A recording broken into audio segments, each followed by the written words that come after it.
सुहैसनी हैदर ये एक्सपर्ट है द हिंदू अखबार जी पुरानी अखबार है और वेरी क्रेडिबल कि ये लांघा उस लैंडस्केप च जिथे कोई दोस्ती ना दी चीज़ नहीं, दोनों मुल्क अपार्ट ने एक दूजे नाल टकरा दे मूड च ने। Kartarpur corridor A Pilgrim corridor across A bleak landscape. The spirit of Kartarpur continues to live. Centuries after his death, Guru Nanak's message conquers politics, bridges divides, and provides a corridor to mutual humanism.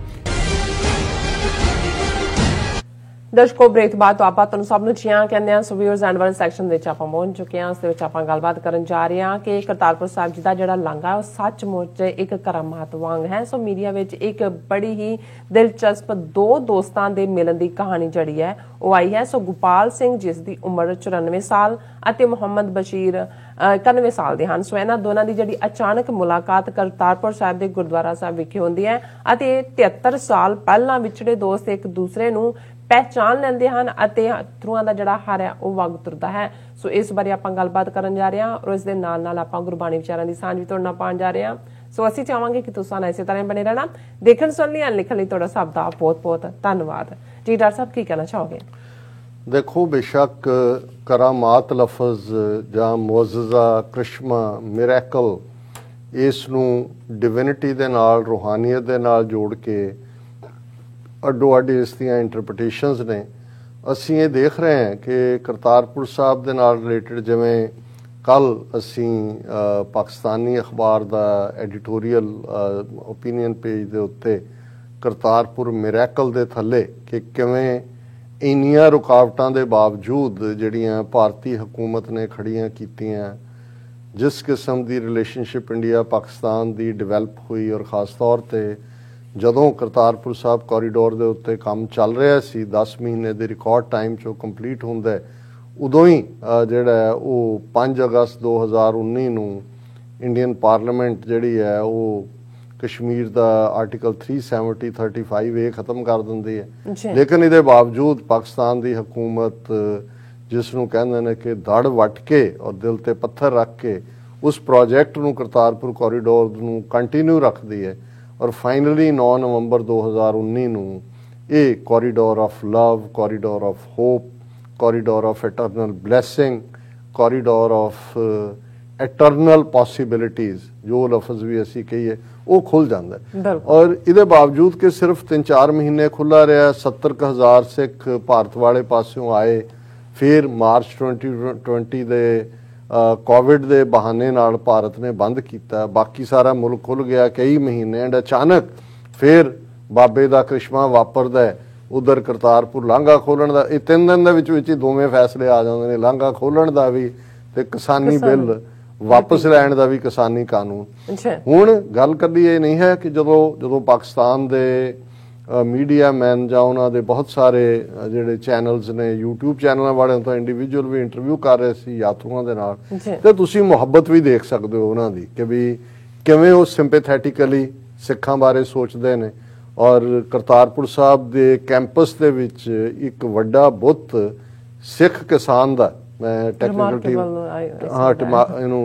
Team मैं कहांगा कि जे उन्हां कोलों picture होए वो भी उत्थे उन्होंने install किया। हालां असीं कोई बुत परस्ती जां मैं इंडिविजुअली मैनूं ये बहुत चंगा नहीं लगता बुतां दी प्रमोशन वाली लाइन, लेकिन कुछ चीज़ां सिंबॉलिक होंदियां कि एक पासे उधर बैठे ने 1 साल तो तड़फ रहे किसान, 700 तो ज्यादा शहीदियां, ते इधर बाबे नानक दे मुकाम ते और क्योंकि किसानी गुरु नानक साहब ने 18 साल किसानी की है। मेरा ख्याल है जिदन वो ज्योति जोत समाए होणगे उस तो 2 दिन पहला उन्होंने गुरगद्दी दी गुरु अंगद देव जी नूं, उदों भी उन्होंने अपने सिखां नूं अपने मुसलमान फॉलोअर्स नूं कहा होना मैं पहला खेतां दा गेड़ा मारां।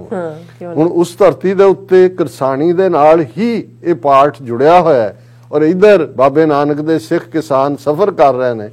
सो एक बड़ा कुछ चीज़ां सिंबॉलिज्म हुंदा है, बड़ा प्यारा सिंबॉलिज्म है। और मैं ये देख रहा भी ईवन इधरला जिहड़ा नॉर्थ इंडिया का हिंदू मीडिया जां दूजा उन्होंने तो तकलीफ हुंदी है जदों सिखां मुसलमानां दी। हालां ये डॉटर हैगी है सुब्रमण्यम स्वामी हिंदू तवी आइडियालॉग दी, पर विआही मुसलमान नाल होई है, इसलिए शायद ਉਹਦਾ ਥੋੜਾ ਹਿੰਦੂ ਤੋਂ ਵੀ ਜ਼ਹਿਰ ਘਟਿਆ ਹੋਏ, ਸੁਹਾਸਨੀ ਹੈਦਰ, ਇਹ ਐਕਸਪਰਟ ਹੈ ਦਾ ਹਿੰਦੂ ਅਖਬਾਰ, ਜਿਹੜੀ ਪੁਰਾਣੀ ਅਖਬਾਰ ਹੈ ਔਰ ਵੈਰੀ ਕ੍ਰੈਡੀਬਲ, ਉਹਨੇ ਵੀ ਪੂਰਾ 4-5 ਸਫ਼ੇ ਦਾ ਇੱਕ ਆਰਟੀਕਲ ਲਿਖਿਆ ਔਰ ਉਹਦਾ ਹੈਡਿੰਗ ਦਿੱਤਾ ਕਰਤਾਰਪੁਰ ਕੋਰੀਡੋਰ, ਇਹ pilgrim corridor across a bleak landscape, ਕਿ ਇਹ ਲਾਂਘਾ ਉਸ ਲੈਂਡਸਕੇਪ 'ਚ ਜਿੱਥੇ ਕੋਈ ਦੋਸਤੀ ਨਾਂ ਦੀ ਚੀਜ਼ ਨਹੀਂ, ਦੋਨੋਂ ਮੁਲਕ ਅਪਾਰਟ ਨੇ, ਇੱਕ ਦੂਜੇ ਨਾਲ ਟਕਰਾਅ ਦੇ ਮੂਡ 'ਚ ਨੇ। ਲੰਬਾ ਚੌੜਾ ਆਰਟੀਕਲ ਹੈ, ਮੈਂ ਵੈਸੇ ਰਿਕਮੈਂਡ ਕਰਾਂਗਾ ਕਿ ਵੀ ਇਸ ਨੂੰ ਤੁਸੀਂ ਗੂਗਲ ਕਰਕੇ ਪੜ੍ਹ ਸਕਦੇ ਹੋ। Kartarpur corridor, pilgrim corridor across a bleak landscape. ਔਰ ਉਹਦੇ ਕਨਕਲੂਜਨ 'ਚ ਉਹਨੇ ਕੋਟ ਕੀਤਾ ਹੈ ਪਾਕਿਸਤਾਨ ਦੇ ਫਕੀਰ ਅਜ਼ੀਜ਼ੁਦੀਨ ਹਿਸਟੋਰੀਅਨ ਨੇ, ਉਹਦੇ 'ਚ ਉਹਨਾਂ ਨੇ ਕਿਹਾ the spirit of Kartarpur continues to live, ਜਿਹੜੀ ਪਿਆਰ ਦੀ ਸਪਿਰਿਟ ਬਾਬੇ ਨਾਨਕ ਨੇ ਰੱਖੀ ਉਸ ਧਰਤੀ ਦੇ ਉੱਤੇ। Centuries after his death Guru Nanak's message conquers politics, bridges divides and provides a corridor to mutual humanism, ਕਿ ਸਦੀਆਂ ਬਾਅਦ ਵੀ ਗੁਰੂ ਨਾਨਕ ਸਾਹਿਬ ਦਾ ਮੈਸੇਜ ਉਹ ਸਿਆਸਤ ਨੂੰ ਫਤਹ ਕਰਦਾ ਹੈ। ਇਹ ਖੁੱਲ੍ਹਣਾ ਜਿਹੜਾ ਹੈ ਉਹ ਛੋਟੀ ਗੱਲ ਨਹੀਂ ਸੀ। bridges divide, ਜਿਹੜੇ ਪਾੜੇ ਪਾਏ ਹੋਏ ਨੇ ਉਹਨਾਂ ਦੇ ਉੱਤੇ ਵੀ ਬਾਬਾ ਨਾਨਕ ਪੁੱਲ ਬਣਦੇ ਨੇ। and provides a corridor to mutual humanism, ਕਿ ਇਹ ਜਿਹੜੀ ਇਨਸਾਨੀਅਤ ਹੈ ਕਿ ਭਾਈ ਤੁਸੀਂ ਜੋ ਵੀ ਹੋ, ਹਿੰਦੂ ਹੋ, ਮੁਸਲਮਾਨ ਹੋ, ਮੁਲਕ ਅੱਡ ਨੇ, ਪਰ ਤੁਸੀਂ ਇਨਸਾਨ ਹੋ। ਔਰ ਇਹ ਫਕੀਰ ਅਜ਼ੀਜ਼ੁਦੀਨ ਨੇ ਕਿਹਾ, ਔਰ ਇਹਨੇ ਬੀਬੀ ਨੇ ਆਪਣੇ ਆਰਟੀਕਲ ਦਾ ਅਖੀਰਲਾ ਜਿਹੜਾ ਫਿਕਰਾ ਕਿਹਾ, today in the absence of any other new initiative that would bring the two countries closer together, Kartarpur Sahib Gurdwara remains both geographically and metaphorically a unique lonely structure across a bleak landscape, ਕਿ ਅੱਜ ਜਦੋਂ ਕਿ ਦੋਨਾਂ ਮੁਲਕਾਂ ਦੇ ਵਿਚਾਲੇ ਜਿਹੜਾ ਹੋਰ ਕੋਈ ਚੀਜ਼ ਵੀ ਉਹਨਾਂ ਨੂੰ ਨੇੜੇ ਨਹੀਂ ਲਿਆ ਸਕਦੀ, ਇੱਕੋ ਇੱਕ ਕਰਤਾਰਪੁਰ ਸਾਹਿਬ ਦਾ ਜਿਹੜਾ ਜੀਓਗ੍ਰਾਫਿਕਲੀ ਵੀ, ਕਿਉਂਕਿ 3 ਕਿਲੋਮੀਟਰ ਅਪਾਰਟ ਹੈ, ਐਂਡ ਮੈਟਾਫੋਰਿਕਲੀ ਵੀ, ਇਹਨੂੰ ਸਪਿਰਿਚੁਅਲੀ ਵੀ ਤੁਸੀਂ ਕਹਿ ਸਕਦੇ ਹੋ। ਮੈਟਾਫੋਰ ਛੋਟਾ ਲਫ਼ਜ਼ ਹੈ, ਪਰ ਉਹਦਾ ਇਹ ਕਹਿਣਾ ਕਿ ਭਾਈ ਇਸ ਲੈਂਡਸਕੇਪ ਦੇ ਵਿੱਚ ਜਿੱਥੇ ਕੋਈ ਹਰ ਚੀਜ਼ ਬੇਤਬਾਰੀ ਦੇ ਉੱਤੇ ਖੜੀ ਹੈ, ਇਹ ਰੇ ਆਫ ਹੋਪ ਹੈ। ਔਰ ਮੈਂ ਸਮਝਦਾ ਹਾਂ ਵੀ ਜਿਹੜੀ ਹਿਊਮਨ ਇੰਟਰਸਟ ਸਟੋਰੀਜ਼ ਹੁੰਦੀਆਂ ਨੇ ਉਹ ਬਹੁਤ ਫੈਸੀਨੇਟਿੰਗ ਹੁੰਦੀ ਹੈ। ਇਹ ਕੱਲੀ ਰੇ ਆਫ ਹੋਪ ਜਾਂ ਮੈਟਾਫੋਰਿਕਲੀ ਜਾਂ ਉਸ ਲੈਵਲ ਦੇ ਉੱਤੇ ਹੀ ਨਹੀਂ। ਔਰ ਮੈਂ ਸਮਝਦਾ ਵੀ ਪਾਕਿਸਤਾਨ ਦੀ ਹਕੂਮਤ ਨੇ ਇੱਕ ਚੰਗਾ ਸਟੈਪ ਲਿਆ ਹੈ। Pakistan waves 10-day advance list for Kartarpur till November 30th, decision taken as a sign of respect for religious sentiments of the Sikh pilgrims। Usually ਜਿਨ੍ਹਾਂ ਨੇ ਲਾਂਘੇ ਤੋਂ ਦੂਜੇ ਪਾਰ ਆਣਾ ਹੁੰਦਾ ਹੈ ਦਰਬਾਰ ਸਾਹਿਬ ਕਰਤਾਰਪੁਰ ਸਾਹਿਬ, 10 ਦਿਨ ਪਹਿਲਾਂ ਉਹਨਾਂ ਦੀ ਐਡਵਾਂਸ ਲਿਸਟ ਪ੍ਰੋਵਾਈਡ ਕੀਤੀ ਜਾਂਦੀ ਹੈ ਹਕੂਮਤ ਵੱਲੋਂ, ਇੰਡੀਆ ਤੋਂ ਮੰਗਦੇ ਨੇ। ਪਰ ਉਹਨਾਂ ਨੇ ਕਿਹਾ ਵੀ ਕਿਉਂਕਿ ਅਸੀਂ ਸਿੱਖਾਂ ਪ੍ਰਤੀ ਉਹਨਾਂ ਦੇ ਸੈਂਟੀਮੈਂਟਸ, ਔਰ ਇਹ ਨਵੰਬਰ ਦਾ ਮਹੀਨਾ ਗੁਰੂ ਨਾਨਕ ਸਾਹਿਬ ਪ੍ਰਕਾਸ਼ ਪੁਰਬ ਦੇ ਨਾਲ ਜੁੜਿਆ ਹੋਇਆ ਹੈ, ਵੀ 30 ਨਵੰਬਰ ਤੱਕ ਜਿਹੜੇ ਵੀ ਰੋਜ਼ਾਨਾ ਆਉਂਦੇ ਰਹਿਣ, 10 ਦਿਨ ਪਹਿਲਾਂ ਜਿਹੜੀ ਐਡਵਾਂਸ ਲਿਸਟ ਹੈ ਉਹਦੀ ਲੋੜ ਨਹੀਂ ਹੈ। ਪਰ ਜਿਹੜੀ ਤੁਸੀਂ ਇੰਟਰੋਡਕਸ਼ਨ ਦੇ ਵਿੱਚ ਗੱਲ ਕਹੀ ਕਿ ਕਿਵੇਂ, ਵੈਸੇ ਤਾਂ ਅਸੀਂ ਇਹ ਪੜ੍ਹਦੇ ਹੁੰਦੇ ਸੀ ਧਾਰਨਾ ਦੇ ਨਾਲ ਜਦੋਂ ਕਿ ਧੰਨ ਧੰਨ ਬਾਬਾ ਨਾਨਕ ਜਿਹੜਾ ਵਿਛੜਿਆਂ ਨੂੰ ਮੇਲਦਾ। ਹਾਲਾਂ ਹੁਣ ਤਾਂ ਦੁਨਿਆਵੀ ਮਿਲਣ ਦੀ ਅਸੀਂ ਗੱਲ ਕਰ ਰਹੇ ਹਾਂ, ਇਹ ਤਾਂ ਇਹੀ ਸੀ ਕਿ ਭਾਈ ਅਸੀਂ ਰੱਬ ਤੋਂ ਟੁੱਟੇ ਹੋਏ ਹਾਂ, ਵਿਛੜੇ ਹੋਏ ਹਾਂ, ਤੇ ਬਾਬਾ ਨਾਨਕ ਵਿਛੜਿਆਂ ਨੂੰ ਮਿਲਦਾ, ਰੱਬ ਦੇ ਨਾਲ ਜੋੜਦਾ। ਪਰ ਜੇ ਹੁਣ ਇਸ ਤੁਕ ਦਾ ਦੁਨਿਆਵੀ ਅਰਥ ਦੇਖੀਏ ਤੇ ਵਾਕਿਆ ਹੀ ਬਾਬਾ ਨਾਨਕ ਦੀ ਉਹ ਧਰਤੀ ਮੁਕਾਮ ਕਰਤਾਰਪੁਰ ਸਾਹਿਬ ਤੇ ਦੋ ਵਿਛੜੇ ਦੋਸਤ। ਹੁਣ ਤੁਸੀਂ ਪਾਕਿਸਤਾਨ ਭਾਰਤ ਡਿਵਾਈਡ ਪਾਰਟੀਸ਼ਨ 1947 ਚ ਹੁੰਦੀ ਹੈ, ਆਲਮੋਸਟ 75 ਸਾਲ ਹੋ ਜਾਣੇ ਨੇ। ਹੁਣ ਪਹਿਲਾਂ ਤਾਂ ਇਹ ਵੀ ਰੱਬ ਦੀ ਰਹਿਮਤ ਦੀ ਗੱਲ ਹੀ ਹੈ ਕਿ 75 ਸਾਲ ਜਿਹੜੇ ਨੇ ਕਿਸੇ ਨੂੰ ਉਮਰ ਮਿਲੇ, ਤੇ ਇੱਥੇ ਉਮਰ ਜਿਹੜੇ ਦੋਨੋਂ ਦੋਸਤ ਨੇ, ਗੋਪਾਲ ਸਿੰਘ ਉਹਨਾਂ ਦੀ ਉਮਰ 94 ਸਾਲ ਹੈ ਤੇ ਮੁਹੰਮਦ ਬਸ਼ੀਰ 91 ਸਾਲ ਦੇ ਨੇ। ਹੁਣ ਇਹ ਜ਼ਾਹਰ ਹੈ ਭਰ ਜਵਾਨੀ ਚ ਹੋਣਗੇ 75 ਸਾਲ, 16 ਸਾਲ ਦੇ। ਇਹ ਨਾਰੋਵਾਲ ਦੇ ਹੀ ਰਹਿਣ ਵਾਲੇ ਨੇ ਮੁਹੰਮਦ ਬਸ਼ੀਰ।